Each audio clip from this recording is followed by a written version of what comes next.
नमस्कार दोस्तों, progressive classes में आपका स्वागत है। आज है तारीख 20 सितंबर और आज हम डिस्कस करने जा रहे हैं 20 सितंबर के महत्वपूर्ण न्यूज एवं एडिटोरियल्स को जो राष्ट्रीय संस्करण में आए हैं। तो इसकी हम शुरुआत करेंगे। जो सबसे पहला न्यूज है हमारे पास वो है कि एफएटीएफ ने एक चेतावनी एक तरह से जारी किया है कि भारत को जो है अलकायदा और कट्टर इस्लामिक ताकतों से खतरा है। इसके ऊपर एक न्यूज है। इसके अलावा भारत को जनधन, आधार और डिजिटल इकोनॉमी से मनी लॉन्ड्रिंग को रोकने में सफलता मिली है। इसके ऊपर भी एफएटीएफ का एक रिपोर्ट है। इसकी चर्चा करते हुए हम आगे बढ़ेंगे और देखेंगे कि जो प्रवासी वोटर हैं उनको मतदान के लिए कैसे जोड़ा जाए। ये निर्वाचन आयोग का एक पहल है और इसके ऊपर कार्य किया जा रहा है। इसके अलावा जो फ्लोराइड की मात्रा जल स्रोतों में बढ़ रही है उस पर चर्चा करेंगे। फिर हिंद महासागर में जो भारत के हित हैं उसके ऊपर चर्चा करेंगे। फिर डेयरी क्षेत्र के लिए एक बहुत ही बड़ा जो है पहल शुरुआत की जा रही है, श्वेत क्रांति 2.0। इस पर चर्चा करते हुए हम आगे बढ़ेंगे और देखेंगे कि कृषि मंत्रालय जो है किस तरह से आगे कार्य करने वाली है। विज्ञानियों का संवाद को आगे बढ़ाएगी अगले महीने से, और भी बहुत सारे जो इसमें डायमेंशंस हैं उसकी हम चर्चा करेंगे। इसके अलावा एक शोध जो आया है उसमें कहा गया है कि गंगा में जो है जानलेवा रसायन से जो है मछलियाँ विलुप्त हो रही हैं। इसके ऊपर इस शोध की चर्चा करेंगे। जो हमारा प्रदूषण, जल प्रदूषण है उससे संबंधित ये इश्यूज है। इसके अलावा कार्बन न्यूट्रल कर पर्यावरण को संरक्षित कर रहे हैं, ये एक केस स्टडी है, तो केस स्टडी को हम डिस्कस करेंगे। इसके अलावा है सुरक्षा के साथ अवसर, समान अवसर जरूरी है। ये महिलाओं के रात्रि में कार्य जो है ऑफिसेज में संगठित या संगठित क्षेत्र जो भी हैं वहाँ पे जो महिला श्रम भागीदारी बढ़ाने हेतु रात्रि में कार्य को उनको परमिट किया जाए या नहीं किया जाए, क्या मामले हैं, इन सारी मुद्दों पे हम इसमें चर्चा करेंगे। फिर बार बार चुनाव होते हैं देश में, तो आप जानते हैं 1 कंट्री 1 इलेक्शन को कैबिनेट ने मंजूरी दे दिया है, तो इसके ऊपर भी हम एक विस्तार रूप से चर्चा करेंगे। उसके अलावा समाज में जो विकृतियाँ बढ़ रही है, आपराधिक घटनाएं बढ़ रही हैं, महिलाओं के अगेंस्ट जो अपराध हो रहे हैं उसके ऊपर भी हम चर्चा करेंगे। फिर भारत की वैश्विक भागीदारी बढ़ रही है। इसके अलावा भारत को फूड बास्केट बनाने का लक्ष्य है हमारा। पंजाब में जो है मुफ्त रेवड़ी हैं उसके कारण क्या समस्याएं क्रिएट हो रही है, इस पर हम देखेंगे। और फिर एक न्यूज़ है कि 2030 तक हमारा जो इकोनॉमी है वो तीसरी सबसे बड़ी इकोनॉमी बन जाएगी। इसके हम डिटेल से चर्चा करेंगे। गडकरी जी कह रहे हैं कि जो है एक साल में जो है माल ढुलाई का जो लागत है, लॉजिस्टिक कॉस्ट हम उसको 1 अंक में ले आएंगे। अभी क्या है 13 से 14% के आसपास लॉजिस्टिक कॉस्ट है हमारा इंडिया का, और जो इंटरनेशनल जो स्तर है यदि देखें तो जो ग्लोबल बेंचमार्क है वो 8% का होना चाहिए। तो गडकरी जी का मानना है कि हम अगले 1-2 साल में हम इस अचीवमेंट को पूरा कर लेंगे, हम सिंगल डिजिट में पहुंच जाएंगे। ठीक है। इसके अलावा अभी जो है मोदी जा रहे हैं यूएस क्वाड समिट के लिए, शीर्ष स्तरीय समिट होना है, तो वहाँ पे बाइडेन से भी द्विपक्षीय मुलाकात होगी। तो और भी इन सारे मुद्दों पे विशेष रूप से चर्चा करेंगे। वायु प्रदूषण से ब्रेन स्ट्रोक का खतरा बढ़ रहा है, इन सारे मुद्दों पे हम विस्तार से चर्चा करने जा रहे हैं। ये काफ़ी इंपॉर्टेंट आर्टिकल्स आज आए हैं और इससे हमें कई सारी चीज़ें देखने को मिलेगी जिसका हम इस्तेमाल अपने मेंस आंसर राइटिंग और इसके फैक्ट्स को हम अपने प्री एग्जाम में यूज कर सकते हैं। ठीक है, तो हम देखते हैं कि एफएटीएफ जो है आप जानते हैं इसका फुल फॉर्म होता है फाइनेंशियल एक्शन टास्क फोर्स। और जो फाइनेंशियल एक्शन टास्क फोर्स है उसने माना है कि जो भारत को है अलकायदा और अन्य कट्टर इस्लामिक ताकतें हैं उनसे खतरा है, और ये ताकतें मुख्य रूप से जम्मू कश्मीर में सक्रिय हैं और इसके तार जो है देश के अन्य भागों में भी जुड़े हुए हैं। खास करके पूर्वोत्तर में जो है सक्रिय उग्रवादी संगठन और वामपंथी अतिवादी संगठन को भी एफएटीएफ ने एक तरह से भारत के लिए खतरा बताया है। भारत जो है वर्षों से आतंकवाद का शिकार रहा है। एफएटीएफ जो है मनी लॉन्ड्रिंग और आतंकी funding, terror funding, money laundering ML हो गया और आतंकी फंडिंग हो गया टेरर फंडिंग, को रोकने के लिए भारत के प्रयास को सराहा है। इसके अलावा जो है कहा जा रहा है कि वित्त मंत्रालय के अधिकारी ने कहा कि अभी मनी लॉन्ड्रिंग के 864 व टेरर फंडिंग संबंधी 1400 से अधिक मामले में ट्रायल चल रहा है। एफएटीएफ ने सोमवार को जारी रिपोर्ट में कहा कि भारत उसके अधिकतर मानकों पर खरा उतरा है। रिपोर्ट में 2018-23 के बीच भारत के प्रयासों का मूल्यांकन है और 40 देशों का जो एफएटीएफ है वो 40 देशों का समूह है और इसकी सिफारिश पर अमल नहीं करने वाले देश पर वित्तीय प्रतिबंध लगाया जाता है। आप जानते हैं पाकिस्तान अभी कुछ समय तक ब्लैक लिस्ट में था। तो ये 368 पेज का एक रिपोर्ट आया है एफएटीएफ का और इसमें सारी चीज़ें कहेंगे ही है। इसमें भारत को जो है रेगुलर फॉलोअप की श्रेणी में रखा गया है और इस श्रेणी में G20 के सिर्फ 4 अन्य देश शामिल हैं। तो एफएटीएफ में भारत को रेगुलर फॉलोअप श्रेणी में रखा गया है, ये हमारे लिए ऑब्जेक्टिव पॉइंट ऑफ व्यू से इंपॉर्टेंट है। ठीक है, और मेंस पॉइंट ऑफ व्यू से हमारा जो इंटरनल सिक्योरिटी है उसको लेकर के हम यहाँ पे एक पॉइंट देख रहे हैं, जिसमें अलकायदा और अन्य कट्टरवादी जो इस्लामिक ताकतें हैं, इसके अलावा जो पूर्वोत्तर में सक्रिय उग्रवादी और वामपंथी संगठन है, इससे भारत को क्या खतरे हैं, इसके ऊपर हमने चर्चा किया है। इसके अलावा जो एफएटीएफ की रिपोर्ट है, इसमें कहा गया है कि भारत जो है पिछले 10 वर्ष में जैन ट्रिनिटी के माध्यम से, जैन आधार कार्ड और मोबाइल, इसके माध्यम से पूरा बायोमेट्रिक सिस्टम के साथ डिजिटल इकोनॉमी को प्रोत्साहित किया है, जिसके कारण नकदी लेन देन में कमी आई है और जो पारदर्शिता है वो बढ़ी है, मनी लॉन्ड्रिंग के केसेस कम हुए हैं। ठीक है, 2 लाख से अधिक के नकदी लेन देन पर रोक और सभी प्रकार की संपत्ति की खरीद फरोख्त पर केवाईसी जैसे जो नियम लागू हुए हैं, उससे रियल एस्टेट में काले धन के इस्तेमाल में कमी आई है। लेकिन अभी भी आप जानते हैं रियल एस्टेट में काले धन का काफी इस्तेमाल होता है। हालांकि भारत की जो जेम्स और ज्वेलरी एवं फिनटेक सेक्टर है, उसमें पारदर्शिता लाने की जरूरत पर एफएटीएफ ने बल दिया है। रिपोर्ट में भारत में गत 5 वर्षों में लाखों मुखौटा कंपनियों पर की गई कार्रवाई की गई है, जैसे के साथ ही जो विजय माल्या है, जैसे फर्जीवाड़े जो केस हुए थे, फर्जीवाड़े जो मामले हुए थे, उसमें वित्तीय रिकवरी की गई, पीड़ित पक्ष को रकम लौटाने का भी जो है कार्य किया गया। तो जानकारी के मुताबिक माल्या से जुड़े फर्जीवाड़े मामले में 14,000 करोड़ रुपए को वापस किया जा चुका है और मनी लॉन्ड्रिंग तथा टेरर फंडिंग मामले के ट्रायल में तेजी लाने के साथ विशेष कोर्ट की स्थापना के साथ कर्मियों की संख्या भी बढ़ाई गई है। तो जेम्स व ज्वेलरी सेक्टर में नकदी के लेन देन पर सख्ती की तैयारी की जा रही है। तो ये सारे मुद्दे जो हैं एफएटीएफ की जो रिपोर्ट आई है उससे संबंधित हमने यहाँ पे चर्चा किया है।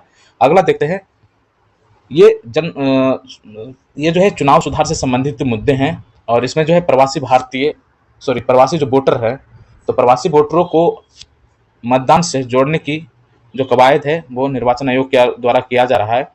ऐसा है कि 2019 में जो है लगभग लोकसभा जो चुनाव हुआ था उसमें 30 करोड़ के लोग जो है प्रवासी वोटर हैं वो वोट नहीं कर पाए थे और 2024 के इलेक्शन में 33 करोड़ ऐसी संख्या हो गई जो वोट नहीं कर पाए, वो प्रवासी जो निर्वाचक है।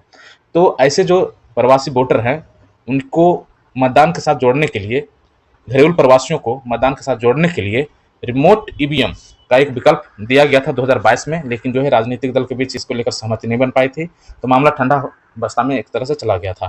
तो अब जैसे जम्मू कश्मीर और हरियाणा में इलेक्शन होने वाले हैं, तो कोशिश की जा रही थी कि यहाँ पर ये चीज़ें की जाए, लेकिन ये नहीं हो पाया। हालांकि अभी देखें तो विधानसभा में जो है जम्मू कश्मीर में 23,000 जो है प्रवासी वोटर हैं, इसके बावजूद भी यह जो सुविधा है उनको उपलब्ध नहीं कराया जा चुका। तो अब क्या है कि घरेलू प्रवासियों के मुद्दे पर जो आयोग है राजनीतिक दलों से फिर से चर्चा करेगा और उनके सामने ईवीएम सहित जो दूसरा विकल्प हो सकता है वो रखा जाएगा। चर्चा यह रहा है कि हरियाणा और जम्मू कश्मीर विधानसभा चुनाव के बाद ये सारी चीज़ें फिर से हो सकता शुरू हो और प्रवासी वोटरों को मतदान से जोड़ने के लिए नई व्यवस्था का अध्ययन कराया जाए और जो आगे आने वाला इलेक्शन हो उसमें इनको मतदान का जो सहभागिता है वो इनको प्राप्त हो सके, ऐसा निर्वाचन आयोग का एक प्रयास चल रहा है। ठीक है, अगला देखते हैं कि हालांकि ये जो मुद्दा है कि ये दिल्ली का है कि 3 जिलों के भूजल में फ्लोराइड की मात्रा बढ़ी है, लेकिन आप ओवरऑल देखें तो भारत के दिल्ली समेत मतलब कह सकते हैं कि भारत के सभी राज्यों में भूजल का उपयोग जो है उसमें फ्लोराइड की मात्रा जो बढ़ी है उसका एक चिंता का कारण है। फ्लोराइड की 0.6 मिलीग्राम प्रति लीटर मात्रा आवश्यक होती है पानी में, परंतु इससे अधिक यदि बढ़ जाता है, यदि इसकी मात्रा 1.5 मिलीग्राम प्रति लीटर से अधिक हो जाए तो वह नुकसानदायक होगा हड्डी और दांत के लिए। इससे फ्लोरोसिस नामक रोग जो है वो बढ़ने का खतरा बढ़ जाता है। इससे दांत व हड्डी कमजोर होने लगेंगे। पानी में फ्लोराइड अधिक होने से फ्लोरोसिस बीमारी होगी। तो इंडियन मेडिकल एसोसिएशन के पूर्व अध्यक्ष जो हैं उनका मानना है कि इससे दांत खराब होने लगते हैं और हड्डियों का लचीलापन प्रभावित होता है, यह कमजोर होने लगता है। इस कारण हड्डियों के टूटने का भी खतरा बढ़ जाता है। तो पानी में फ्लोराइड प्राकृतिक और मानव जनित दोनों कारणों से बढ़ सकता है। कुछ चट्टानों में फ्लोराइड पाया जाता है। अधिक फर्टिलाइजर का उपयोग व कोयला जलाने से भी भूजल में फ्लोराइड की मात्रा बढ़ जाती है। करीब 5 वर्ष पहले जामिया इस्लामिया के शोधकर्ताओं के अध्ययन में उत्तरी दिल्ली और उत्तरी पश्चिमी दिल्ली जोन में ईंट के भट्टों के कारण भूजल में फ्लोराइड की मात्रा अधिक होने की बात सामने आई थी। तो यहाँ पे कहा जा रहा है कि दिल्ली के 3 जिले के जो भूजल है वहाँ पे फ्लोराइड की मात्रा काफ़ी अधिक बढ़ गई है और इसके कारण जो दांत और हड्डी संबंधित जो बीमारियां हैं वो लगातार बढ़ रही हैं। अगला देखते हैं, भारत सुरक्षा मामले में हिंद महासागर में पसंदीदा साझेदार है, ऐसा राजनाथ सिंह कह रहे हैं। तो ये कहा जा रहा है कि जो भारत है हिंद महासागर क्षेत्र में पसंदीदा सुरक्षा साझेदार के रूप में देखा जाता है, और उन्होंने भारतीय नौसेना की हिंद महासागर में शांति और समृद्धि बढ़ाने की जो भूमिका है उसको काफ़ी सराहा है। यह जो क्षेत्र है हिंद महासागर का क्षेत्र, इकोनॉमिक रूप से या जो जियो पोलिटिकल रूप से, ट्रेड और सिक्योरिटी, इन सभी मुद्दों को लेकर के काफ़ी मूल्यवान और संवेदनशील है। यहाँ पे कहा जा रहा है कि भारतीय नौसेना को अत्याधुनिक युद्धपोत, पनडुब्बियां आदि से लैस करके उनकी क्षमताओं को बढ़ाकर उसे आत्मनिर्भर बनाने की दिशा में काम किया जा रहा है, और नौसेना को एक खरीदार से वर्ष 2047 तक पूर्णतः आत्मनिर्भर बना दिया जाएगा। भारतीय शिपयार्डों में मौजूदा समय में 64 जहाजों और पनडुब्बियां निर्माणाधीन हैं। 24 अतिरिक्त प्लेटफॉर्मों पर भी निर्माण के आदेश दिए गए हैं। पिछले 5 सालों में नौसेना के आधुनिकीकरण बजट के 2/3 हिस्से को स्वदेशी अधिग्रहण में खर्च किया गया है। कहा जा रहा है कि नौसेना के आधुनिकीकरण जो है उसमें बजट के 2/3 हिस्से को स्वदेशी अधिग्रहण में खर्च किया गया है। इससे घरेलू डिफेंस इकोसिस्टम में बढ़ चढ़कर विकास हुआ है। सैन्य सुरक्षा के दृष्टिकोण को स्पष्ट करते हुए कहा गया कि पहले भारत को समुद्री तटों वाले और जमीन से घिरे देश के रूप में देखा जाता था, लेकिन अब इसे जो है अब द्वीपीय देश के रूप में देखा जाता है, जिसकी जमीन पर भी सीमाएं हैं। वैश्विक व्यापार का एक बड़ा हिस्सा इसी क्षेत्र से होता है, लेकिन इसी क्षेत्र में समुद्री लुटेरे, जहाजों के अपहरण जैसी घटनाएं इसे अत्यधिक संवेदनशील बनाती है। तो ये बहुत ही शानदार यहाँ पे लाइन कहा गया है कि पहले हमारे बारे में कहा जाता था भारत के बारे में कि भारत जो है समुद्री तट वाला और जमीन से घिरा हुआ देश है, लेकिन अब इसे एक द्वीपीय देश के रूप में जाना जाने लगा है। ये हमारे हिंद महासागर के जो इम्पोर्टेंस है भारत के परिप्रेक्ष्य में जिस तरह से बढ़ा है, इस रूप में हम देख रहे हैं कि भारत को अभी हिंद महासागर से जोड़कर इसे एक द्वीपीय देश के रूप में जाना जाने लगा है। ठीक है, आगे हम देखते हैं। डेयरी क्षेत्र को बड़ा प्रोत्साहन देने के लिए श्वेत क्रांति 2.0 की शुरुआत की गई है। केंद्रीय सहकारिता जो मंत्री हैं उन्होंने इसकी शुरुआत की। उन्होंने इसे महिला किसानों को सशक्त बनाने एवं रोजगार सृजन के अवसर पैदा करने के उद्देश्य से बड़ी पहल बताया है। ये बहुत ही शानदार स्टेप है। महिला किसान और को सशक्त बनाने और रोजगार सृजन के अवसर के रूप में इसे देखा जाना चाहिए। नई दिल्ली में गुरुवार को राष्ट्रीय स्तर पर एक सम्मेलन में सहकारिता मंत्रालय के 100 दिनों की विभिन्न परिवर्तनकारी पहलों की श्रृंखला के उद्घाटन किया गया। इसमें 4 प्रमुख क्षेत्रों पर ध्यान केंद्रित किया गया। इसमें महिला किसान को सशक्त बनाना, दूध उत्पादन बढ़ाना, डेयरी क्षेत्र के बुनियादी ढांचे को मजबूत करना और दुग्ध निर्यात को प्रोत्साहित करना शामिल है। तो ये देखिए बहुत ही इंपॉर्टेंट यहाँ पे जो एक श्रृंखला की शुरुआत की गई, इसमें एक जो फोकस किया गया महिला किसान को सशक्त करने का, दूसरा दूध उत्पादन बढ़ाना है। तो इस तरह से यदि आप देखें तो श्वेत क्रांति 2.0 का हमारा जो लक्ष्य होगा वो क्या होगा, एक तो दूध उत्पादन बढ़ाना है ही, डेयरी क्षेत्र का जो बुनियादी ढांचा है उसको मजबूत करना है और दूध के निर्यात को बढ़ाना है, साथ ही महिला किसानों को सशक्त बनाना, ये हमारा लक्ष्य है। 2 लाख नए पैक्स, प्राथमिक कृषि साख समितियां जिसे पैक्स बोलते हैं, डेयरी एवं मत्स्य सहकारिता समितियों के गठन एवं उनके सुदृढ़ीकरण की मानक संचालन प्रक्रिया के साथ सहकारी समितियों के बीच सहयोग से जुड़ी मार्गदर्शिका भी जारी की गई। सम्मेलन को संबोधित करते हुए कहा गया कि डेयरी सहकारी समितियां अगले 5 वर्ष के भीतर प्रतिदिन, कहा जा रहा है कि डेयरी सहकारी समितियां जो है अगले 5 वर्ष के भीतर प्रतिदिन 1000 लाख किलो दूध की खरीद करने लगेगी। इससे किसान और गौपालक की आजीविका में उल्लेखनीय वृद्धि होगी। इससे सहकारी क्षेत्र का विस्तार होगा। प्रत्येक पैक्स को 40,000 रुपये देगा कौन, एनडीडीबी। तो दूध सहकारी क्षेत्र को प्रारंभ में राष्ट्रीय डेयरी विकास बोर्ड स्वयं के संसाधन से इसे पहल को वित्त पोषित करेगा। तो पैक्स को जो है राष्ट्रीय डेयरी विकास बोर्ड 40,000 रुपये देगा। इसमें कहा जा रहा है कि दुग्ध जो सहकारी क्षेत्र है उसको प्रारंभ में एनडीडीबी स्वयं के संसाधन से इस पहल को वित्त पोषित करेगा, जो 1000 पैक्सों को 40,000 रुपये प्रति पैक्स देगा। तो शाह ने कहा कि सहकारिता के जरिए गांव के विकास की रफ्तार बढ़ी है।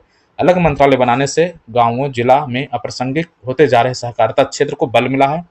अलग सहकारिता मंत्रालय बनाने की मांग बहुत पहले से थी, इसे मोदी सरकार ने पूरा किया है।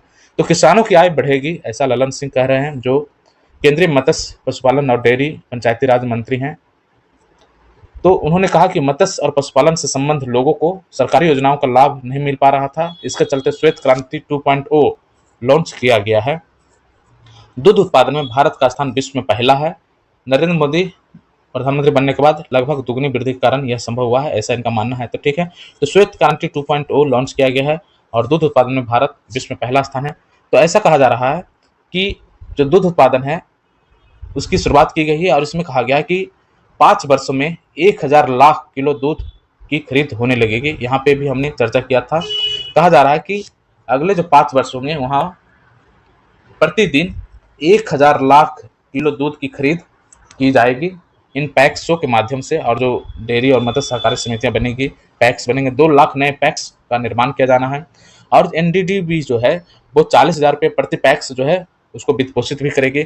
इससे क्या है कि गांव जिला में जो सहकारिता जो है उसको बल मिलेगा और इससे किसानों की आय बढ़ेगी, महिलाओं की आय बढ़ेगी, ठीक है, और उनका सशक्तिकरण हो पाएगा। यहाँ पर जो है कृषि मंत्रालय का एक यहाँ पे न्यूज़ दिया हुआ है। कृषि मंत्रालय के रिपोर्ट कार्ड में खेती में नवाचार को प्रोत्साहन देने एवं लागत को कम करने के लिए उत्पादन के साथ ही किसानों की आय बढ़ाने की प्राथमिकता यहाँ पे देखी गई है। रिपोर्ट में कहा जा रहा है कि नवाचार को प्रोत्साहन देने एवं लागत को कम करते हुए उत्पादन के साथ ही किसानों की आय बढ़ाने की प्राथमिकता की झलक है। और अक्टूबर से किसान चौपाल लैब टू लैंड योजना शुरू कर दी जाएगी। तो यहाँ पे कृषि मंत्रालय का जो योजना है वो ये है कि लैब टू लैंड को अक्टूबर से शुरू किया जाए। इसके तहत प्रत्येक महीने किसानों से संवाद करने के लिए वैज्ञानिक खेतों पर जाएंगे। कृषि मंत्री खुद भी प्रत्येक मंगलवार किसानों और किसान संगठनों से मुलाकात करेंगे। दरअसल एक तरफ जहां किसानों में यह विश्वास होगा कि वह लगातार उच्च स्तर पर संवाद कर सकते हैं, वहीं कृषि का आधुनिकीकरण भी होगा। तो कृषि एवं कृषि कल्याण मंत्री जो हैं शिवराज सिंह चौहान, उन्होंने मोदी सरकार की जो 100 दिन की उपलब्धियां हैं उसको गिनाते हुए कहा कि कृषि और किसानों को तकनीक से जोड़ने के लिए केंद्र सरकार ने डिजिटल कृषि मिशन की शुरुआत की है। इससे किसानों को डिजिटल पहचान मिलेगी। आप इसके बारे में विजन आईएएस में काफ़ी डिटेल से दिया हुआ था। इसके अलावा हमने कई एडिटोरियल्स में इसकी चर्चा की है डिजिटल कृषि मिशन का। इसमें डिजिटल कृषि मिशन के साथ हमने जैसे डिजिटल एग्रीकल्चर मिशन के साथ डीएई, डीएपी, निकरा, केवीसी आदि कई सारी योजनाओं की भी हमने चर्चा किया था एडिटोरियल्स में। आप वहां पर जाकर उसको देख सकते हैं। इसके अलावा विजन आईएएस का जो मटेरियल्स है उसमें कृषि एवं संबंध मंत्रालय की जो योजना थी उसमें इसका विस्तार रूप से चर्चा किया गया है। वहाँ पे भी इसके बारे में डिटेल से आप इन्फॉर्मेशन ले सकते हैं। तो डिजिटल कृषि मिशन जो होगा, जिस तरह से आधार कार्ड जो होता है उसमें एक पूरा एक बायोडाटा होता है एक तरह से किसी व्यक्ति का, उसी तरह से किसानों के लिए एक डिजिटल कार्ड जारी किया जाएगा। उसमें कृषि एवं किसानों से संबंधित सारी सूचनाएं उसमें संग्रहित रहेगी। इससे क्या है, किसान और उनके खेतों और फसलों से संबंधित सूचनाओं के माध्यम से वो अपने प्लान्स को आयोजित कर सकते हैं और सरकार उन डाटा को कलेक्ट करके योजनाओं को क्रियान्वित कर सकती है। तो ये डिजिटल कृषि मिशन इस पर्पज से शुरू किया गया है। इसमें किसानों को एक तरह से डिजिटल पहचान मिलेगी। इसके अलावा किसान सम्मान निधि में जो है, हम जानते हैं किसान सम्मान निधि, इसमें भी है 25 लाख जो है नए नाम जोड़े गए हैं किसानों के। शिवराज ने कहा कि 140 करोड़ की आबादी को खाद्य सुरक्षा उपलब्ध कराना बड़ी जिम्मेवारी है। उत्पादन बढ़ाने के लिए समय पर यूरिया उपलब्ध कराया जा रहा है और सब्सिडी का भुगतान किसानों को सीधे खाते में हो रहा है। यूरिया की एक बोरी पर 2366 की लागत आती है, लेकिन हम उसे 266 रुपये में ही दे रहे हैं। डीएपी की बोरी पर 2433 रुपये का लागत आता है, लेकिन किसान को 1350 रुपये में दी जा रही है। तो पिछले वर्ष 1.94 लाख करोड़ रुपए की उर्वरक सब्सिडी दी गई। 2 लाख रुपए करोड़ की लगभग जो है उर्वरक सब्सिडी दी गई पिछले वर्ष। किसान क्रेडिट कार्ड के जरिए सस्ता और आसान ऋण मिल रहा है। प्राकृतिक खेती को बढ़ावा देने के लिए अनुसंधान के साथ तेजी से काम चल रहा है। फसलों की 109 नई किस्म को भी जारी किया गया है जो जलवायु के अनुकूल, कीट प्रतिरोधी एवं अधिक उपज देने वाली है। तो बागवानी फसलों के अधिक उत्पादन का भी प्रयास किया जा रहा है। कृषि मंत्री ने बताया कि फसल बीमा योजना में किसानों का विश्वास बढ़ता जा रहा है। पिछले सप्ताह तक चावल का कुल रकबा जो था 16.4 लाख हेक्टेयर से बढ़कर 4.1 करोड़ हेक्टेयर हो गया है। दलहन, तिलहन एवं श्री अन्न मोटा अनाज की बुआई क्षेत्र में वृद्धि हुई है। उत्पादकता में वृद्धि की उम्मीद है। बाढ़ सुखाड़ के हालात में फसल बीमा योजना से किसानों को संबल मिला है और किसानों का विश्वास बढ़ रहा है। तो यहाँ पर बहुत सारे मुद्दे, बहुत सारी योजनाओं की यहाँ पे चर्चा की गई है कृषि मंत्री द्वारा। और इसमें जो जो योजना है, जिस तरह से सब्सिडी दी जा रही है डीएपी पे अथवा उर्वरक सब्सिडी जो दी जा रही है यूरिया पे जो सब्सिडी दी जा रही है, जो नए किस्म जारी किए गए हैं 109 जो जलवायु के अनुकूल हैं, कीट प्रतिरोधी हैं, अधिक उपज देने वाली है। बागवानी के फसलों के उत्पादन का प्रयास किया जा रहा है। कृषि में अनुसंधान को बढ़ावा दिया जा रहा है। प्राकृतिक खेती को बढ़ावा दिया जा रहा है। सस्ता ऋण दिया जा रहा है क्रेडिट कार्ड के माध्यम से। ऐसे सारे मुद्दों की हमने यहाँ पे चर्चा की है, जो आपको कृषि से संबंधित जो भी यदि प्रश्न आता है उसको आपको बहुत ही अच्छी तरह से आप उसे डील कर पाएंगे। ठीक है, यहाँ पे लैब टू लैंड योजना की भी चर्चा की गई है। ठीक है, और जो एक और बहुत अच्छा जो सराहनीय प्रयास है वो है, जो विज्ञानी है कृषि विज्ञानी, वो मतलब यहाँ पे कहा गया है कि प्रत्येक महीने जो किसानों से वो संवाद करेंगे। इसके अलावा कृषि मंत्री भी जो हैं वो मंगलवार को किसान एवं किसान संगठनों से मुलाकात करें। तो जो भी चीज़ें क्लैश से बहुत सारे मुद्दे पे देखने को मिलती हैं, यहाँ पे एक सोल्यूशन का एक रास्ता निकल पाएगा। ठीक है, आगे देखते हैं। एक शोध आया है, इसमें यह है कि हालांकि बीएचयू का है ये शोध, इसमें प्राणी विज्ञान विभाग के प्रोफेसर है राधा चौबे और सहायक प्रोफेसर है गीता गौतम। तो ये शोध में पाए हैं कि जो गंगा, वरुणा और अस्सी नदी में है मछलियां मर रही है। हालांकि शोध यहाँ का किया गया क्योंकि काशी विश्वविद्यालय का, तो वहाँ पे नजदीक में ये शोध किया गया। हालांकि ये जो समस्या है ये पूरे ही जल स्रोतों में है, सारी ही नदियों में लगभग ये देखने को मिलती है। कहीं परसेंटेज ज़्यादा है, कहीं कम है। हमने नदियों को काफ़ी प्रदूषित किया है और इसके कारण ये सारी समस्याएं हो रही है। तो वरना, अस्सी और गंगा नदी में मछलियां मर रही हैं। नदियों में सिंघी और मांगुर समेत कई देसी प्रजातियां विलुप्त हो गई हैं।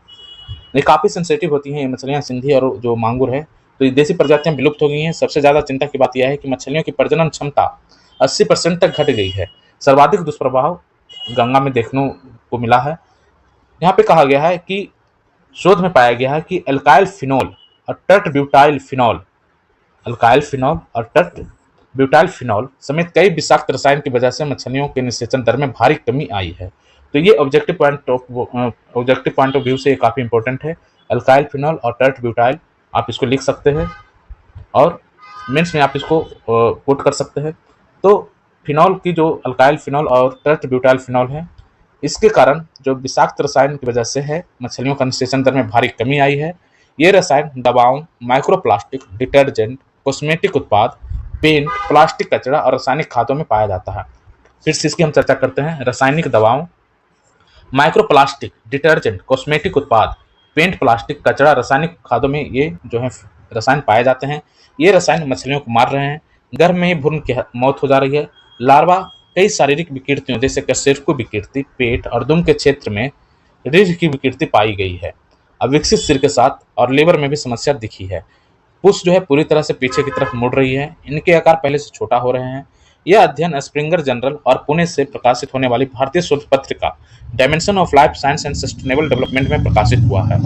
तो 4 से 5 दिनों में ही खत्म हो रहे हैं अंडे। बीएचयू के प्रोफेसर का मानना है कि वजन के हिसाब से मछलियां अंडे देती है।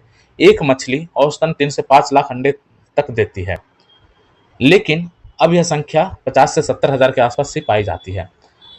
अमूमन जो है अंडे एक सप्ताह में विकसित हो जाते हैं, लेकिन अधिकांश अंडे समय से पहले ही मर जा रहे हैं और प्रदूषण की वजह से 4 से 5 दिनों में ही अंडे खत्म हो जा रहे हैं। मनुष्यों में भी है दूषित प्रदूषक जो रासायनिक कण है वो पहुंच रहे हैं। बाजार में बिक रही अधिकांश मछलियों पर खतरनाक रासायनिक कणों का प्रभाव पाया गया है, जो इनके जरिए मनुष्यों में पहुंच रहे हैं। इस कारण लोगों को स्वास्थ्य संबंधी समस्याएं हो रही है। तो काशी विश्वविद्यालय के इस अध्ययन के लिए नदियों में साफ जगह और प्रदूषित स्थानों का चयन किया गया था। कई स्थानों से सैंपल एकत्र किए गए थे। तो ये काफ़ी ही अलार्मिंग यहाँ पे ये न्यूज़ है और काफ़ी कंसर्निंग है। इस पे हम लोग को एक तरह से ध्यान देने की ज़रूरत है। ठीक है, ये इस शोध को हम अपने कहीं एग्जाम में कोट कर सकते हैं। जल प्रदूषण से संबंधित जो समस्याएं आएगी उसमें इसको हम मेंशन कर सकते हैं। अगला देखते हैं, कार्बन न्यूट्रल कर पर्यावरण के साथ संरक्षित कर रहे हैं सांस को। ये इस तरह से यहाँ पे हेडलाइन बनाया गया है। एक्चुअली में ये क्या है कि आगरा में एक सहायक निदेशक हैं, तो वो जो है बिजली की खपत को घटा रहे हैं और पौधे लगाकर कर्मचारियों को कार्बन न्यूट्रल बना रहे हैं। तो ऑफिस को किस तरह से कार्बन न्यूट्रल बनाया जाए, आप छोटे छोटे प्रयास के माध्यम से पर्यावरण संरक्षण जो मूवमेंट है उसको हम बल दे सकते हैं, ऐसा यहाँ पे बताया गया है। पर्यावरण संरक्षण के लिए 2008 में रेड टेप मूवमेंट के साथ अंतर्राष्ट्रीय स्तर पर पहचान बनाने वाले जो है यहाँ पे प्रभात मिश्रा का नाम दिया गया है, अधिकारी हैं। तो एक तरह से कहा जा रहा है कि सहायक निदेशक हैं और जो जिला के कार्यालय वहाँ पे उसे कार्यालयों को कार्बन न्यूट्रल बना रहे हैं। कोयला आधारित बिजली की न्यूनतम खपत के साथ सघन पौधारोपण से यह सफलता पाई गई है। कार्यालय के भीतर भी अधिक कार्बन डाइऑक्साइड अवशोषित करने वाले पौधे लगवाए हैं। प्रत्येक माह कार्यालय से इसकी रिपोर्ट ली जाती है, जिससे स्थिति का आकलन किया जा सके। इस नवाचार के संबंध में मुख्यालय को भी पत्र भेजकर जानकारी साझा की गई है, जिससे अन्य जिला में भी इस पर अमल किया जा सके। तो ये यहाँ पे एक केस स्टडी देखने को मिला, जिसको हम कहीं एग्जाम में मेंशन कर सकते हैं। ठीक है, जैसा कि हम सभी जानते हैं, चिपको आंदोलन हुआ था, और चिपको आंदोलन ये 1973 ईस्वी में सुंदरलाल बहुगुणा की अगुवाई में हुआ था, हिमालय के तराई क्षेत्र में। तो इसमें क्या होता था कि जब कोई पेड़ काटता था तो आंदोलनकारी विरोध करने के लिए पेड़ से चिपक जाते थे, इस कारण इसका नाम चिपको आंदोलन पड़ा था। तो चिपको आंदोलन की मुहिम से ही प्रभावित है ये रेड टेप मूवमेंट, चिपको आंदोलन से ही प्रेरित है रेड टेप मूवमेंट, और इसी के तहत ये जुड़े हुए हैं ये जो अधिकारी हैं। तो इसमें पेड़ों पर लाल टेप बांधकर, रेड टेप मूवमेंट है तो इसमें क्या करते हैं, जैसे चिपको आंदोलन तो हम खुद चिपक जाते थे, लेकिन यहाँ पे रेड टेप मूवमेंट के माध्यम से जो पेड़ों पर लाल टेप बांधकर लोगों को शपथ दिलाई जाती है कि वे पौधारोपण के साथ वृक्षों की भी रक्षा करेंगे। तो यह मिशन अमेरिका समेत कई देशों में सराहा गया है। 2019 में मिश्रा जो है राइज फॉर क्लाइमेट अभियान से जुड़कर कार्बन न्यूट्रलिटी की दिशा में कदम बढ़ाए। कार्बन न्यूट्रलिटी के लिए कोयला आधारित ईंधन से उत्पन्न होने वाली ऊर्जा का उपयोग घटाना जरूरी है, बहुत ही इंपॉर्टेंट है। कार्बन न्यूट्रलिटी के आपको अपनाना है तो आपको जो है कोयला आधारित जो ऊर्जा उत्पादन है उसको कम करना पड़ेगा। इसके लिए जो जिला के जो अलग अलग कार्यालय हैं वहाँ पे उन्होंने व्यवस्था करवाया और पौधे लगवाए। ठीक है, अगला देखते हैं इसमें। इससे क्या हुआ कि बिजली की 30% तक खपत कम हो गई, और इससे 4 जिलों में को कार्बन न्यूट्रल बनाने में एक तरह से सफलता मिला। ठीक है, तो अंतर्राष्ट्रीय मंच तक पहुंचा मूवमेंट 2008 में मिश्रा द्वारा शुरू की गई रेड टेप मूवमेंट ने अंतर्राष्ट्रीय स्तर पर प्रसिद्धि पाई है। United National Environment Programme UNEP ने 2016 में इसकी प्रशंसा की। इसके अलावा 2014 में अमेरिका के एलिगन शहर में स्कूली बच्चों ने पेड़ों पर लाल फीता बांधने का अभियान भी चलाया था। तो ये रेड टेप मूवमेंट के बारे में यहाँ पे हमने चर्चा किया है। यहाँ पे प्रभात मिश्रा जो है सहायक निदेशक, तो ये कह रहे हैं कि मैंने पर्यावरण सुरक्षा के लिए अपने जीवन का लक्ष्य निर्धारित किया है, इसे दिनचर्या में अपनाया है। चिपको आंदोलन से प्रेरित होकर रेड टेप मूवमेंट शुरू किया, जिसे खूब समर्थन मिल रहा है। इसके तहत लाखों की संख्या में पौधारोपण कराया गया। अब कार्बन न्यूट्रलिटी की दिशा में काम शुरू किया गया है। मंडल के बचत कार्यालयों में काम पूरा हो चुका है। इस प्रोजेक्ट के संबंध में बचत मुख्यालय को पत्र भेजा गया ताकि प्रदेश के अन्य जिला में ऐसी पहल हो। तो ये रेड टेप मूवमेंट काफी शानदार मूवमेंट है, और ये पर्यावरण संरक्षण की दिशा में किए गए प्रयास की सराहना की जानी चाहिए। आगे देखते हैं, सुरक्षा के साथ समान अवसर भी जरूरी। अब देखिए, यहाँ पे महिलाओं के रात्रि कार्य संबंधी यहाँ पे मुद्दे उठाए गए हैं कि कार्यालयों में, ऑफिसों में जो महिला हैं उनको रात्रि में कार्य करने को परमिट किया जाए, नहीं किया जाए, उनकी सुरक्षा के साथ जो एक चुनौतियां हैं वो भी यहाँ पे हैं, साथ ही समान अवसर भी उनको मिलना चाहिए। तो इन सारे मुद्दों पे यहाँ पे चर्चा की गई है। तो संगठित हो या असंगठित, मौजूदा समय में हर क्षेत्र में महिला श्रम शक्ति की भागीदारी बढ़ी है। उच्चतम न्यायालय ने बंगाल सरकार के रात्रि साथी कार्यक्रम पर आपत्ति जताते हुए कुछ जरूरी प्रश्न किए हैं। रात्रि साथी एक तरह से कार्यक्रम चल रहा है वहाँ पर उत्तर प्रदेश, बंगाल में। तो वहाँ पर जो है उच्चतम न्यायालय ने कुछ आपत्ति जताई है और प्रश्न किए हैं। साथ ही उसने देश की आधी आबादी की कामकाजी क्षमता और सहज मानवीय अधिकारों को लेकर भी व्यवहारिक बातें सामने रखती है। सरकारी और निजी क्षेत्र में रात्रि पाले में काम करने वाली महिलाओं की सुरक्षा के लिए बंगाल के स्वास्थ्य विभाग द्वारा रात्रि साथी हेल्पर्स ऑफ द नाइट नाम से एक कार्यक्रम शुरू किया गया था। इसमें राज्य सरकार द्वारा महिलाओं के काम के घंटे एक बार में 12 घंटे से अधिक नहीं होने और रात्रि की ड्यूटी से बचने के निर्देश देने की अधिसूचना को लेकर न्यायालय ने अपनी बात कही है। शीर्ष अदालत ने हैरत व्यक्त करते हुए कहा कि अगर पुरुष 12 घंटे से ज्यादा की पाली में काम कर रहे हैं तो महिला डॉक्टर भी ऐसा करने के हकदार हैं। उच्चतम न्यायालय कह रहा है कि यदि पुरुष 12 घंटे से ज्यादा पाली में काम कर रहे हैं तो महिला डॉक्टर भी ऐसा करने के हकदार हैं। आप कैसे कर सकते हैं कि महिलाएं रात की पाली में काम नहीं करेंगी? अगर आप उन्हें रात में काम करने से रोकेंगे तो महिलाओं को आपत्ति होगी। इस तरह से बात यहाँ पे कही जा रही है। अब देखिए, सुप्रीम कोर्ट ने ऐसा कहा है। अब फैक्ट क्या है, महिलाओं को आपत्ति होगी रात्रि में कार्य करने से अथवा नहीं होगी, ये बहुत सारी व्यवहारिक चीजें इसमें शामिल की जाती है। तो महिलाएं जो है रियायत नहीं चाहती है, ऐसा सुप्रीम कोर्ट मान रहा है, बल्कि उन्हें समान अवसर चाहिए। तो सुप्रीम कोर्ट का मानना है कि महिलाएं जो है रियायत नहीं चाहती है, बल्कि उनको समान अवसर चाहिए, वो भी रात्रि पाली में काम करने के इच्छुक हैं, और ताकि श्रम शक्ति का जो भागीदारी बढ़ा है और जो समान अवसर का जो हम कंसेप्ट रखे हैं उसको फुलफिल किया जाए। तो कहना गलत नहीं होगा कि महिला चिकित्सक की कार्यस्थल पर उपस्थिति और समय की नियत करती बंगाल सरकार की अधिसूचना स्त्रियों के कामकाजी संसार को तयशुदा परिधि में बांध देने वाला सोच लिए है। ये यह आधी आबादी की क्षमता और योग्यता को कम आंकने वाला और अवसरों को सीमित करना।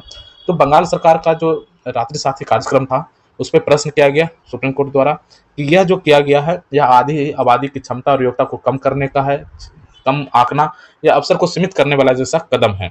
समान अवसरों का परिवेश बनाने की ओर बढ़ने के इस दौर में ऐसे नियम एक नई तरह की असमानता का आधार भी तैयार करेंगे, और इस तरह का चीज़ है यदि हम इम्प्लीमेंट करेंगे तो एक तरह से असमानता का आधार और एक तरह से हम तैयार करेंगे, जो चिकित्सा ही नहीं बल्कि अन्य क्षेत्र में कार्यरत महिला कार्यबल के लिए भी दोहरे रवैया का परिवेश बना सकते हैं।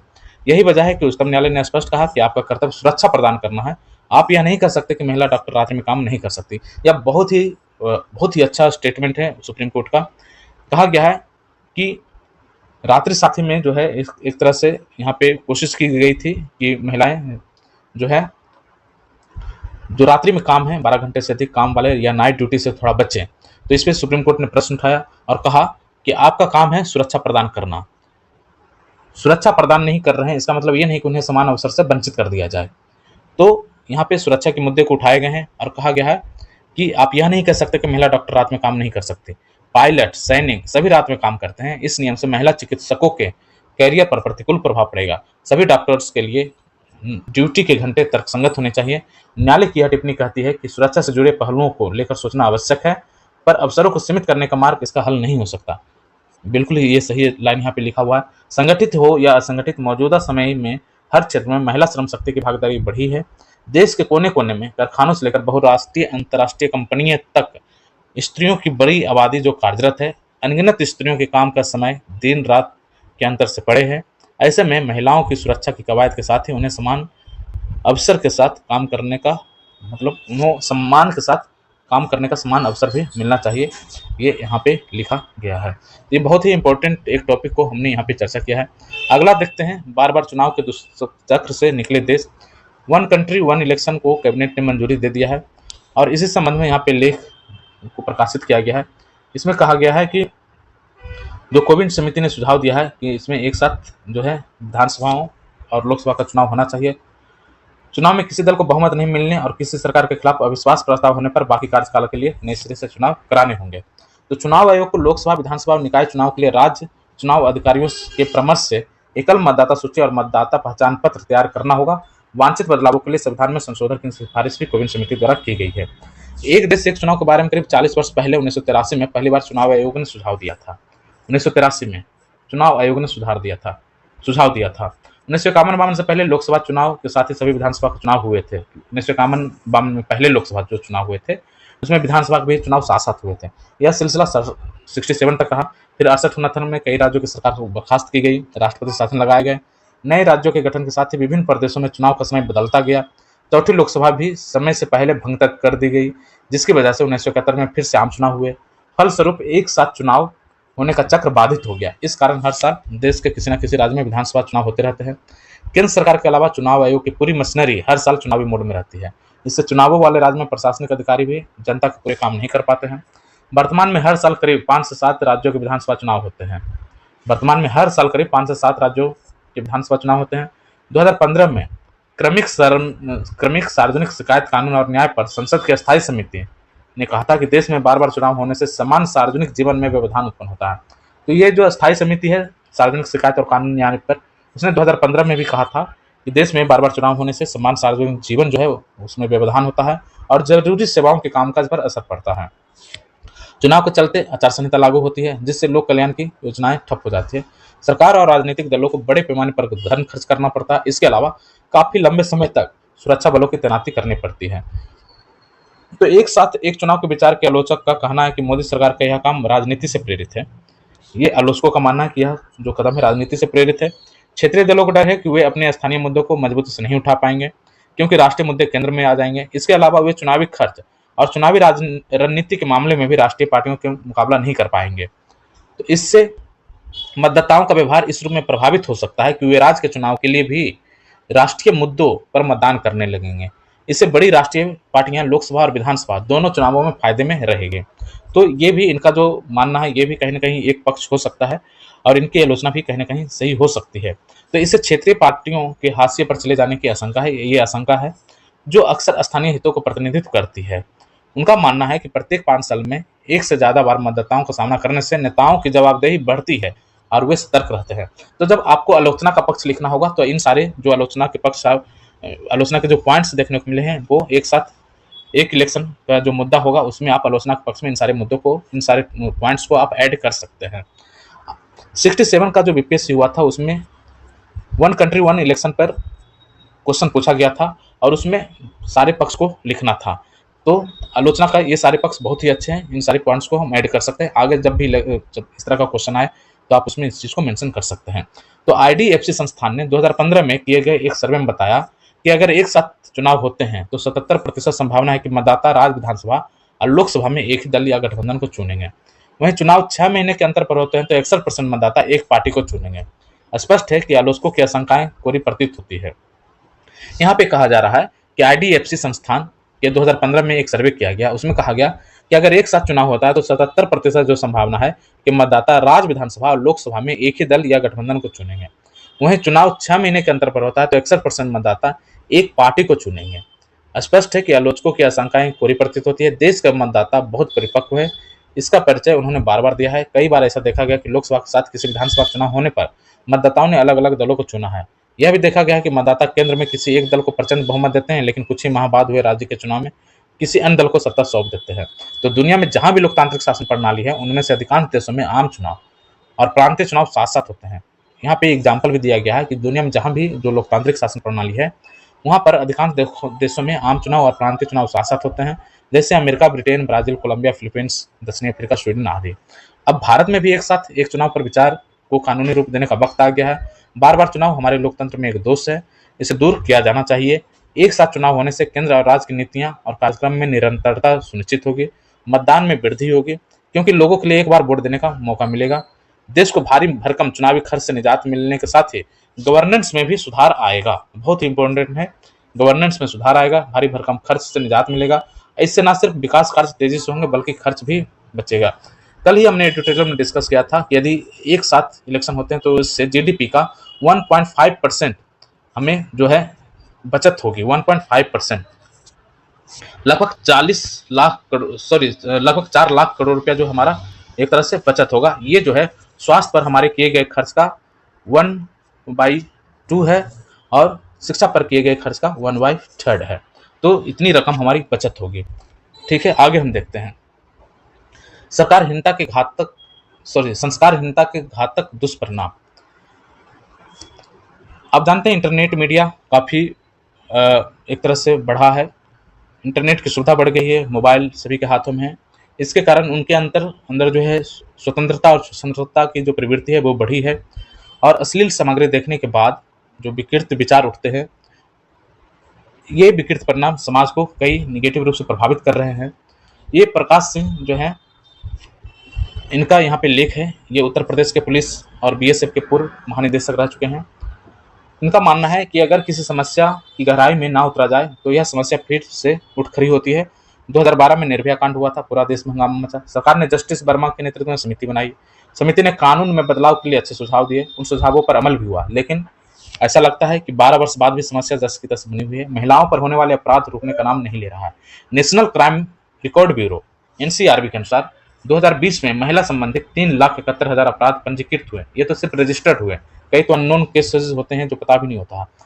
2020 में महिला से संबंधित 3,71,000 जो अपराध हैं वो पंजीकृत हुए। 21 में इसकी संख्या बढ़कर 428 हो गई, 22 में 445 हो गई और इस तरह से संख्या बढ़ती जा रही है। यानी 2022 में महिला संबंधी अपराधों में 2021 की अपेक्षा 4% की वृद्धि हुई है।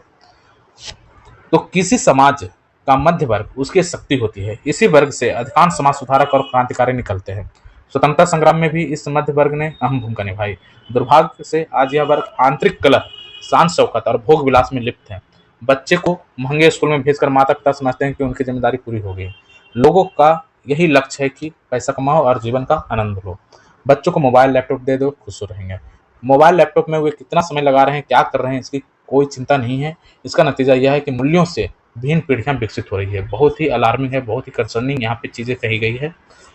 मूल्य से विहीन पीढ़ियां विकसित हो रही है। पढ़ाई की बात करें तो अध्यापकों का ही स्तर इतना निम्न हो गया है कि बच्चों को क्या दोष दिया जाए। National Sample Survey Organisation NSSO के अनुसार 1/3 अध्यापक ऐसे हैं जिनमें पढ़ाने की अपेक्षित योग्यता नहीं है। 1/3 ऐसे अध्यापक हैं जिनमें पढ़ाई कराने की अपेक्षित योग्यता ही नहीं है। उन्हें पढ़ाने की आधुनिक तकनीक का कोई ज्ञान नहीं है, फिर भी कुछ बच्चे अपनी मेहनत और कोचिंग से अच्छे निकल रहे हैं। इनमें से कुछ सिविल सेवा परीक्षा भी पास कर लेते हैं। हालांकि सिविल सेवा में पहुंचकर भ्रष्टाचार की कहानियां भी सामने आती है। ऐसे भी उदाहरण है कि सिविल सेवा में तो टॉप किया, परंतु सचिव मुख्य सचिव बनने के बाद वहां से सस्पेंड हो गए।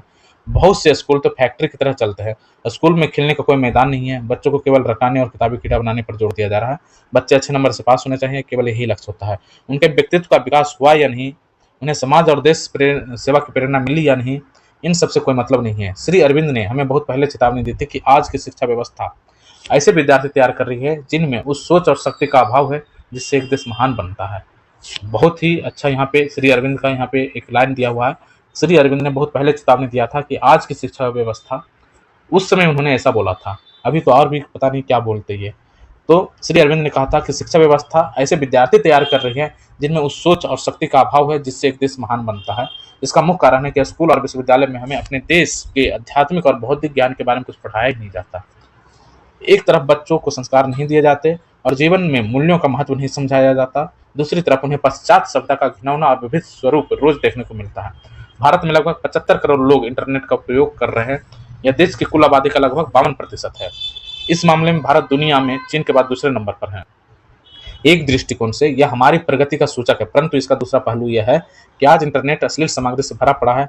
दुनिया में पोर्नोग्राफी का प्रति वर्ष करीब 57 अरब डॉलर का उद्योग है। पोर्नोग्राफी का 57 अरब डॉलर का उद्योग है। गूगल के अनुसार अश्लील सामग्री देखने वाले देशों में शीर्ष पर पाकिस्तान के बाद मिस्र, वियतनाम, शीर्ष पर पाकिस्तान है, उसके बाद मिस्र है, वियतनाम, ईरान, मोरक्को के बाद भारत 6ठा स्थान पर है। यह कोई गर्व का विषय नहीं है। अश्लील सामग्री देखने के बाद मस्तिष्क में कैसे विकृत विचार उठते हैं यह कहने की आवश्यकता नहीं है। दुष्कर्म की घटनाएं इसी विकृति का भी परिणाम होती है। किसी ने सही कहा कि पोर्नोग्राफी थ्योरी होती है और दुष्कर्म उसके प्रैक्टिस। पोर्नोग्राफी थ्योरी होती है और दुष्कर्म उसका प्रैक्टिकल। कोलकाता के चर्चित दुष्कर्म एवं हत्याकांड में जो अपराधी पकड़ा गया, उसके मोबाइल में पोर्नोग्राफी की बहुत सारी सामग्री थी। निर्भया कांड के अपराधियों को भी अश्लील सामग्री देखने की लत थी। पोर्नोग्राफी का हमारे युवा वर्ग पर भयंकर असर पड़ रहा है। ओटीटी प्लेटफॉर्म सेंसर से परे हैं, उसमें अश्लीलता का नंगा नाच हो रहा है। सोशल नेटवर्क साइट्स भी बड़ी चालाकी से अश्लील सामग्री परोस रही है। जिन बच्चों के हाथ में स्मार्टफोन है वे किसी न किसी समय पोर्नोग्राफी देखते होंगे। दुर्भाग्य से हमारे नेताओं और कुछ हद तक न्यायाधीशों को भी पोर्नोग्राफी के प्रति उदार दृष्टिकोण है। उनका कहना है कि हर व्यक्ति को यह स्वतंत्रता होनी चाहिए कि वह क्या देखे, क्या पढ़े। ठीक है, आप स्वतंत्रता दीजिए, लेकिन बाद में इसका हल्ला मत मचाइए कि दुष्कर्म की घटनाएं बढ़ रही है। हालांकि इस बात से यहाँ पे इस तरह से लिखना सही नहीं है। महिलाओं पर अत्याचार नहीं रुक रहे हैं आदि। महिला संबंधी अपराधों के संदर्भ में राष्ट्रपति का यह सुलझा हुआ बयान आया कि आज हमें ईमानदारी से अपने भीतर झांकना पड़ेगा और आवश्यकता इसकी है कि हम समस्या की जड़ में जाएं। उन्होंने इस पर खेद प्रकट किया कि एक गंभीर घटना होने के कुछ दिनों बाद हम उसे भूलने लगते हैं और बाद में उसी तरह की घटना फिर होती है तो हम उसका समाधान ढूंढने की कोशिश करते हैं। उन्होंने महिला को भोग की वस्तु के रूप में प्रस्तुत किए जाने की प्रवृत्ति की भी निंदा की। यहाँ पे राष्ट्रपति द्रौपदी मुर्मू का स्टेटमेंट को यहाँ पे शामिल किया गया है। स्वामी विवेकानंद ने कहा था कि किसी देश की प्रगति का सबसे बड़ा मानक यह है कि वहाँ की महिलाओं का कितना सम्मान मिलता है। बहुत ही बढ़िया। क्या हम अपनी समाज की कमजोरी देखने, पहचानने और उसका उपाय ढूंढने के लिए तैयार हैं? सेकुलरिज्म के नाम पर हम शिक्षण संस्थानों में जैसी मूल्य विहीन शिक्षा दे रहे हैं, क्या हम उसमें संशोधन करना चाहेंगे? अश्लील सामग्री जिस सहजता से उपलब्ध है, क्या उस पर अंकुश लगाना चाहोगे? अपनी संस्कृति को ध्यान में रखते हुए जब तक हम इन सवालों का सही उत्तर नहीं देंगे, तब तक ये मुंहबाएं खड़ी रहेगी और शायद उनका और कुत्सित रूप हमें भविष्य में देखने को मिलेगा। तो ये उत्तर प्रदेश के पुलिस महानिदेशक थे पहले, ये प्रकाश सिंह, उनका यहाँ पे लेख था। और ये महिला जो सुरक्षा है और समाज में जो बढ़ती आपराधिक प्रवृत्तियां हैं उसके ऊपर यहाँ पे लेख था। ठीक है, अगला जो हम देखते हैं टॉपिक वह है भारत की बढ़ती वैश्विक भूमिका। तो भारत का जो रक्षा निर्यात है काफ़ी तेज़ी से बढ़ा है कुछ समय में। आज से 8 वर्ष पहले जो रक्षा निर्यात 1000 करोड़ रुपये का था, अब वह लगभग 16,000 करोड़ रुपये तक पहुँच गया है। 8 वर्ष पहले हमारा रक्षा निर्यात मात्र 1000 करोड़ रुपये का था और मतलब 8 वर्ष में ये लगभग 16 गुना हो गया है। तो हथियार निर्यात के क्षेत्र में भारत ने शीर्ष 25 देशों में जगह बना ली है। बहुत ही अच्छा। एप्पो इंडिया 2024 की रिपोर्ट के अनुसार गोला बारूद निर्यात में भारत ग्लोबल सुपर पावर बनने की राह पर है। वर्ष 28-29 तक रक्षा उत्पादन का लक्ष्य 3 लाख करोड़ और रक्षा निर्यात 50,000 करोड़ रुपये रखा गया है। बहुत ही अच्छा। तो 28-29 तक जो है हमारा रक्षा उत्पादन का लक्ष्य रखा गया 3 लाख करोड़ रुपया और रक्षा निर्यात 50,000 करोड़ रुपये रखा गया है। रक्षा उद्योग में सार्वजनिक क्षेत्र की भागीदारी लगभग 60% है और निजी क्षेत्र की भागीदारी 40% है। रणनीतिक दृष्टि से भारत का रक्षा उद्योग भारत का एक प्रमुख उद्योग है जिसमें 13 लाख से अधिक लोग सक्रिय हैं। भारत का रक्षा बजट 13-14 के 2.3 लाख करोड़ से बढ़कर लगभग ये 6 लाख करोड़ का हो गया है, जो कुल बजट का लगभग 13% है और सभी मंत्रालय के बजट से अधिक है। शिक्षा, स्वास्थ्य और परिवार कल्याण विभागों के बजट अभी भी 6% के नीचे हैं। रक्षा पर खर्च के आधार पर भारत दुनिया में अमेरिका और चीन के बाद तीसरा नंबर पर है। रक्षा पर बढ़ते खर्च का प्रमुख कारण है भारत की लंबी सीमाओं पर चीन व पाकिस्तान से संघर्ष की स्थिति। भारत एक शांति प्रिय देश है, किंतु अपनी सीमाओं की रक्षा के लिए उसे भारी व्यय करना पड़ता है। वर्षों तक भारत रक्षा प्रणाली और सामग्री का बड़ी मात्रा में आयात करता रहा। विश्व के सबसे बड़े आयात करने वाले देशों में उसकी गिनती होती थी। पहली बार 14-15 में रक्षा निर्यात में व्यापक परिवर्तन हुए। मोदी सरकार के पहले बजट में यूपीए सरकार की अपेक्षा रक्षा पर होने वाला खर्च 9% बढ़ा दिया गया। तब से रक्षा बजट तेजी से ऊपर जाता रहा। मोदी सरकार की रक्षा उत्पादन नीति आधुनिकीकरण और स्वदेशीकरण को बढ़ावा दे रही है। वर्ष 2018 में घोषित रक्षा उत्पादन नीति 70 से 75% तक सेना के लिए जरूरी अस्त्र शस्त्र और सामग्री भारत में उत्पादन करने की है। तो जो हमारा रक्षा उत्पादन नीति है 2018 का, उसमें कहा गया है कि 70 से 75% तक जो भी अस्त्र शस्त्र और सामग्री हम भारत में उत्पादन करेंगे। वर्ष 2025 तक निर्यात का लक्ष्य $5 अरब रखा गया है, जो विश्व की रक्षा सामग्री का कुल 12% होगा। तो 2025 तक कहा गया कि हम $5 अरब का हम लक्ष्य रखते हैं, जो 12% होगा विश्व की रक्षा सामग्री का। रक्षा नीति देश के अंदर बने उपकरणों को खरीदना और मेक इंडिया के तहत देश में निर्माण करना है। पिछले 5 वर्षों में रक्षा उत्पादन में तेजी से वृद्धि हुई है, यानी वर्ष 2019-20 की तुलना में 60% की बढ़त हुई है। अनुसंधान उत्पादन में अग्रणी बनने, आयात पर कम से कम निर्भर होने और आत्मनिर्भरता बढ़ाने के उद्देश्य से डीआरडीओ, निजी क्षेत्र, आईआईटी एवं एनआईटी जैसे शिक्षा संस्थानों के साथ सहयोग कर रही है। तो कई देशों को रक्षा निर्यात किया जा रहा है। भारत से रक्षा प्रणाली और संयंत्रों, गोला बारूद, हथियारों का निर्यात हाल के वर्षों में तेजी से बढ़ा है। रक्षा मंत्रालय के आंकड़ों के अनुसार 2024-25 की पहली तिमाही में निर्यात में 78% की वृद्धि हुई। तो 2024-25 की पहली तिमाही में निर्यात में 78% की वृद्धि हुई। अप्रैल-जून 2024 में रक्षा निर्यात एक साल पहले की अवधि के 3850 करोड़ से बढ़कर 7000 करोड़ के आसपास हो गया। तो वर्ष 23-24 में निर्यात $2.6 अरब पर पहुंच गया, जो पिछले वित्त वर्ष की अपेक्षा 32% अधिक था। तो भारत 80 से अधिक देशों को रक्षा उत्पादों का निर्यात कर रहा है, जिनमें अमेरिका, रूस, फ्रांस, इजराइल, मिस्र, संयुक्त राज्य अमेरिका, यूएई, अर्मेनिया, फिलिस्तीन, चिली, स्पेन, श्रीलंका, म्यांमार आदि शामिल है। भारत निर्मित रक्षा सामानों का सबसे बड़ा आयातक देश अमेरिका है, जो भारत के कुल रक्षा निर्यात का लगभग 50% है। तो भारत का जो रक्षा सामान है उसका सबसे बड़ा आयातक कौन है? अमेरिका है, और जो लगभग 50% है। अमेरिकी कंपनियां अब अपनी वैश्विक आपूर्ति श्रृंखला नेटवर्क में और अपनी प्रतिबद्धताओं के हिस्से के रूप में भारत से प्रति वर्ष $1 अरब से अधिक मूल्य के सिस्टम, सब सिस्टम और पार्ट्स खरीदने लगी है, जो भारत के घरेलू रक्षा उद्योगों के लिए एक बड़ा अवसर माना जा रहा है। म्यांमार पहले से ही भारतीय रक्षा निर्यात के लिए एक बड़ा गंतव्य रहा। हाल में इजरायल और अर्मेनिया जैसे देश भारतीय हथियारों के महत्वपूर्ण खरीदार के रूप में रहे। हाल के वर्षों में रक्षा उत्पादन और निर्यात में भारी वृद्धि के बावजूद भारत अभी डिफेंस इकोसिस्टम तैयार करने में भी शुरुआती देशों में है। रक्षा अनुसंधान क्षेत्र और उत्पादन की विकसित आधुनिकतम तकनीक में महाशक्तियां बहुत पीछे है। भारत की मात्र 2 रक्षा उत्पादन सार्वजनिक कंपनियां हिंदुस्तान एरोनॉटिक्स और भारत इलेक्ट्रॉनिक्स विश्व के शीर्ष 100 हथियार उत्पादकों में है। हिंदुस्तान एरोनॉटिक्स $3.3 अरब की हथियारों की बिक्री के साथ 42वें नंबर पर है, और भारत इलेक्ट्रॉनिक्स जो है 63 स्थान पर है। इन कंपनियों की भी अधिकांश बिक्री भारत के रक्षा बलों द्वारा घरेलू उपयोग के लिए खरीदी जाती है। रक्षा उत्पादन एवं निर्यात संभावनाओं से भरा है और इसके लिए सतत प्रयास जरूरी है। तो ये पूरा डिफेंस का जो इकोनॉमी है उसके बारे में हमने चर्चा किया कि हमारा निर्यात किस तरह से बढ़ रहा है, रक्षा उत्पादन हमारा किस तरह से बढ़ा है और किस तरह से चीज़ें बदली है। अगला हम जो न्यूज़ देखते हैं वो है भारत को बनना होगा दुनिया का फूड बास्केट। तो भारत को फूड बास्केट बनाने की बात की जा रही है। वर्ल्ड फूड इंडिया 2024 के जो है उसमें ये चीज़ कहा गया है। इसमें जो केंद्रीय उपभोक्ता मामले और खाद्य सार्वजनिक मंत्रालय प्रहलाद जोशी और प्रसंस्करण मंत्री है ये चिराग पासवान ये उपस्थित थे, और इसमें दुनिया को फूड बास्केट बनाने का यहाँ पे बात किया गया है। खाद्य प्रसंस्करण इकाइयाँ के निर्माण और उद्यम योजना के तहत इतना लाभार्थियों को क्रेडिट लिंक सहायता ये सब देने का यहाँ पे लिखा हुआ है। तो इसमें कुछ खास पॉइंट्स तो एग्जाम के पॉइंट ऑफ व्यू से ऐसा नहीं लग रहा है, बस ये है कि खाद्य को सिस्टम हमारा तैयार करना, कुछ फैक्ट्स वैसा कुछ इसमें नहीं मिल रहा है। पिछले 10 वर्षों के दौरान हमने खाद्य प्रसंस्करण के क्षेत्र में बदलाव लाने के लिए सुधार शुरू किए हैं। प्रधानमंत्री ने कहा खाद्य प्रसंस्करणों में 100% एफडीआई, बहुत बढ़िया, 100% एफडीआई, प्रधानमंत्री किसान संपदा योजना, सूक्ष्म खाद्य प्रसंस्करण उद्यमों का औपचारिकरण, खाद्य प्रसंस्करण उद्योग के लिए उत्पादन से जुड़ी प्रोत्साहन योजना जैसी बहुआयामी पहलों के माध्यम से हम पूरे देश में आधुनिक बुनियादी ढांचे, आधुनिक सप्लाई चेन और रोजगार सृजन का एक मजबूत इकोसिस्टम बना रहे हैं। प्रधानमंत्री ने कहा कई देशों के भागीदार वाले वर्ल्ड फूड इंडिया 24 वैश्विक खाद्य उद्योग शिक्षा और अनुसंधान के प्रतिभाशाली लोगों के लिए एक जीवंत मंच है, ताकि वे बढ़ते अवसरों का अधिकतम लाभ उठा सकें। तो देखिए, यहाँ पे कुछ योजनाओं की चर्चा की गई है जिसकी प्रधानमंत्री ने चर्चा की। प्रधानमंत्री ने जिसके बारे में बताया, कहा गया कि खाद्य प्रसंस्करण क्षेत्र में हम 100% के एफडीआई लाए हैं। किसान संपदा योजना, सूक्ष्म खाद्य प्रसंस्करण उद्योग का औपचारीकरण और खाद्य प्रसंस्करण उद्योग के लिए जो पीएलआई स्कीम है, इसके कारण जो है आधुनिक बुनियादी ढांचा, मजबूत सप्लाई चेन, रोजगार सिस्टम, रोजगार का जो एक सृजन है उसका एक मजबूत इकोसिस्टम तैयार हुआ है। और इसके बल पर हम विश्व 24 मतलब यहाँ पे विश्व 24 जो वैश्विक खाद्य उद्योग और शिक्षा अनुसंधान है, वहाँ पर प्रतिभाशाली लोगों के लिए एक मंच उन्होंने बताया और कहा गया कि यहाँ पर जो अवसरों का लाभ उठाया जा सकता है। तो जीएसटी दरों से जुड़ी चिंताओं को काउंसिल के सामने उठाएगा मंत्रालय। यहाँ पे जीएसटी से संबंधित जो भी समस्याएं हैं खाद्य कंपनियों के, उसकी जो मांग है उसको भी यहाँ पे कम करने का प्रयास किया जाएगा, ये ऐसा चिराग पासवान बोल रहे हैं, खाद्य प्रसंस्करण मंत्री। तो भारत को जो है एक फूड बास्केट बनाया जाएगा और इसके लिए कई सारी योजनाओं की हमने यहाँ पे चर्चा की है।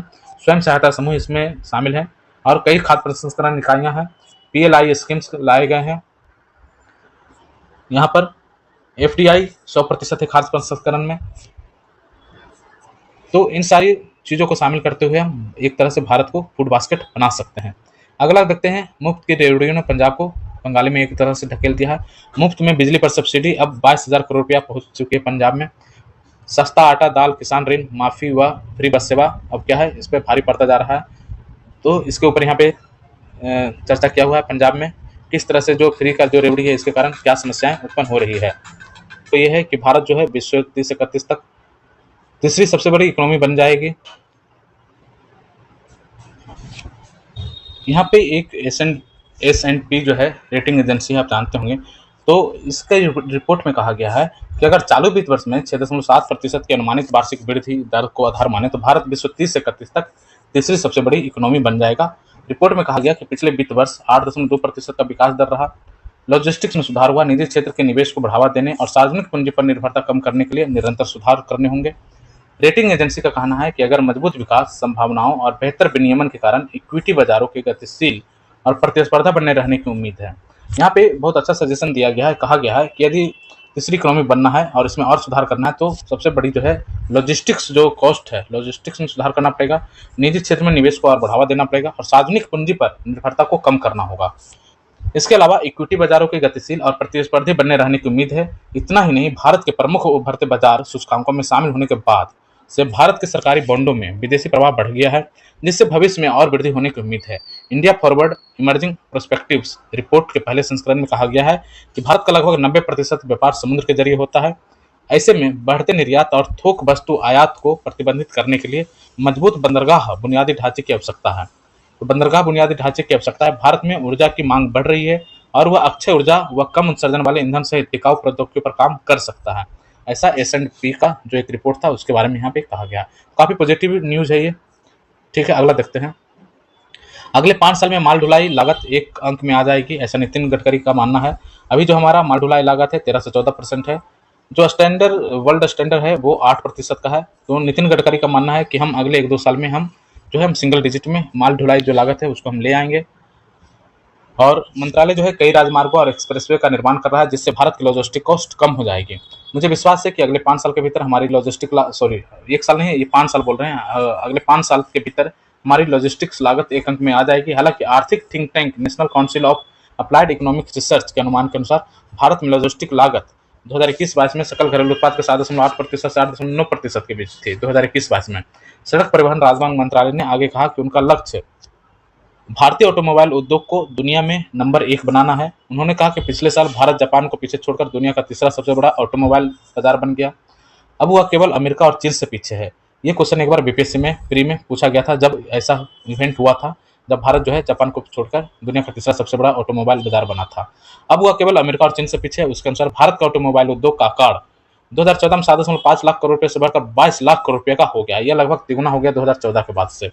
तो भारत की व्यापक अर्थव्यवस्था के बारे में बात करते हुए गडकरी ने कहा कि भारत दुनिया की सबसे तेजी से बढ़ती हुई प्रमुख अर्थव्यवस्था है। तो ये लॉजिस्टिक कॉस्ट को लेकर के था और यहाँ कहा जा रहा है अगले 5 साल में हम जो है ढुलाई लागत को एक अंक में ले आएंगे। ठीक है, अगला देखते हैं। मोदी जी कल हो सकता है संभवतः 21 तारीख को 21 से 23 सितंबर के बीच में ये अमेरिका की यात्रा पर रहेंगे और क्वाड का जो समिट हो रहा है शीर्ष स्तरीय बैठक, क्वाड में अमेरिका, जापान, भारत और ऑस्ट्रेलिया है, तो उसमें ये पार्टिसिपेट करेंगे, समिट द फ्यूचर में शामिल होंगे। विदेश सचिव विक्रम मिश्री ने बताया कि मोदी और बाइडेन के बीच एक मुलाकात क्वाड बैठक के अतिरिक्त भी होगी, जहां पे इंडो पैसिफिक इकोनॉमिक फ्रेमवर्क और ड्रग फ्रेमवर्क दो महत्वपूर्ण समझौते पर हस्ताक्षर होंगे। तो यहाँ पर जो मोदी जी जा रहे हैं यूएसए, यहाँ पे दो समझौते पे क्वाड के अलावा जो अलग दो समझौते होंगे उसमें है Indo Pacific economic framework, Indo Pacific IPEF, Indo Pacific economic framework और इंडो पैसिफिक इकोनॉमिक फ्रेमवर्क और ड्रग फ्रेमवर्क पर समझौता होगा। पीएम मोदी के ऑस्ट्रेलिया के पीएम एंथनी एल्बनीज और पीएम जापान के जो पीएम हैं फुमियो किशिदा के साथ द्विपक्षीय मुलाकात भी होगी। पीएम मोदी की कुछ अन्य देशों प्रमुख के से भी मुलाकात की संभावना है। हालांकि अमेरिका के पूर्व राष्ट्रपति और डोनाल्ड ट्रंप से मुलाकात होगी या नहीं, इस बारे में विदेश सचिव ने स्पष्ट तौर पर कुछ नहीं कहा। विदेश सचिव ने कहा कि पीएम मोदी की कई बैठकें होने वाली है और अभी भी उन सभी का अंतिम रूप दिया जा रहा है। अभी किसी खास मुलाकात को लेकर कुछ भी कहने की स्थिति में नहीं हूँ। ठीक है, तो बता दें, ट्रंप एक दिन पहले अपनी एक चुनावी रैली में कहा था कि पीएम मोदी उनसे मिलने आ रहे हैं। रैली में ट्रंप ने भारत की व्यापार नीति की तीखी आलोचना की थी, लेकिन भारतीय पीएम मोदी को शानदार व्यक्ति करार दिया था। पीएम मोदी की यह अमेरिका यात्रा उस समय हो रही है जब भारत अमेरिका के रिश्तों में बहुत कुछ चल रहा है। मिश्री ने बताया कि भारत व अमेरिका के बीच सहयोग को लेकर 50 स्तर पर वार्ता के अलग अलग दौर चल रहे हैं। माना जा रहा है कि मोदी और बाइडेन के बीच बैठक में पन्नू का मुद्दा भी उठेगा। पीएम मोदी की हालिया रूस और यूक्रेन की यात्रा को लेकर भी सूचना साझा की जाएगी। उधर अमेरिका ने भी बुधवार को क्वाड पहले से कहीं अधिक रणनीतिक रूप से एकजुट और प्रासंगिक हो गया है, ऐसा कहा है अमेरिका ने। व्हाइट हाउस में राष्ट्रीय सुरक्षा परिषद के रणनीतिक संचार निदेशक ने कहा कि हमारा मानना है कि इस शिखर सम्मेलन में आप देखेंगे कि क्वाड पहले से कहीं अधिक रणनीतिक तौर पर एकजुट और प्रासंगिक हो गया है। अगले क्वाड शिखर सम्मेलन का आयोजन भारत में होना है। हालांकि इस साल ही होना था, ये वाला बैठक जो अभी वाशिंगटन में हो रहा है ये भारत में ही होना था, लेकिन ये किसी कारणवश टल गया और अब अगला जो समिट होगा वो भारत में होगा। ठीक है, तो ये अहम मुद्दा भारत और यूएसए के बीच का और क्वाड समिट जो हो रहा है उसके लेकर यहाँ पर लेख था। अगला देखते हैं, वायु प्रदूषण से विश्व में बढ़ रहे हैं ब्रेन स्ट्रोक के मामले। तो ब्रेन स्ट्रोक के मामले जो है वायु प्रदूषण से बढ़ रहे हैं, ये द लेसेंट में प्रकाशित एक अध्ययन है, उसके रिपोर्ट है ये। और इसमें कहा गया कि वायु प्रदूषण और ब्रेन स्ट्रोक के बीच संबंध की पहचान की गई, जिसमें वायु प्रदूषण का प्रभाव मनुष्य पर धूम्रपान के समान पड़ता है और यह ब्रेन स्ट्रोक का एक प्रमुख कारण बन सकता है। तो भारत, अमेरिका, न्यूजीलैंड, ब्राजील और संयुक्त अरब अमीरात के शोधकर्ताओं की एक अंतर्राष्ट्रीय टीम के नेतृत्व में किए गए अध्ययन से पता चला कि हवा में मौजूद छोटे ठोस और तरल कण जो वायु प्रदूषण का मुख्य हिस्सा है, स्ट्रोक के जोखिम को बढ़ाते हैं। वायु प्रदूषण स्ट्रोक के कारण होने वाली मृत्यु और विकलांगता में 14% का योगदान देता है। वायु प्रदूषण जो है स्ट्रोक के कारण होने वाली मृत्यु और विकलांगता में 14% का योगदान देता है। अध्ययन में पता चला है कि वायु प्रदूषण उच्च तापमान के साथ साथ मेटाबॉलिज्म संबंधी विकारों के कारण पिछले 3 दशकों में ब्रेन स्ट्रोक के कारण वैश्विक मामलों और मौतों में उल्लेखनीय वृद्धि की है। तो वायु प्रदूषण के क्या निगेटिव इम्पैक्ट है वो हम यहाँ पर देख रहे हैं कि इसके कारण ब्रेन स्ट्रोक तो बढ़ता ही है, उसके अलावा मृत्यु और विकलांगता में 14% की वृद्धि हुई है। 14% जो कारण है वो वायु प्रदूषण है। तो अध्ययन में पता चला कि वायु प्रदूषण जो है उच्चतम तापमान के साथ साथ मेटाबॉलिज्म संबंधी विकारों के कारण पिछले 3 दशकों में ब्रेन स्ट्रोक के कारण वैश्विक मामलों में और मौतों में उल्लेखनीय वृद्धि हुई है। 2021 में दुनिया भर में नए स्ट्रोक से पीड़ित लोगों की संख्या बढ़कर 1,19,00,000 हो गई, जो 1990 के 70% से अधिक है। स्ट्रोक से संबंधित मौतें बढ़कर 73 लाख हो गई है, जो 90 से 44% अधिक है।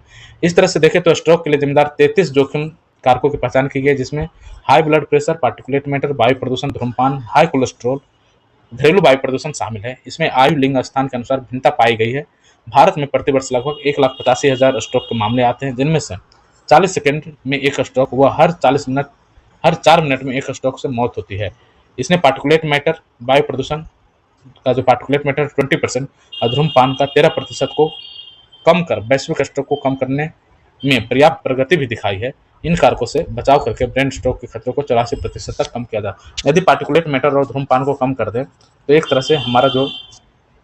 तरह से इसमें काफ़ी कहा जा रहा है कि 84% तक इसको कम किया जा सकता है स्ट्रोक के मामले को। दुनिया भर में स्ट्रोक के कारण मौतों का तीसरा प्रमुख कारण है। दुनिया भर में जो स्ट्रोक के कारण मौत होती है वो तीसरा प्रमुख कारण है।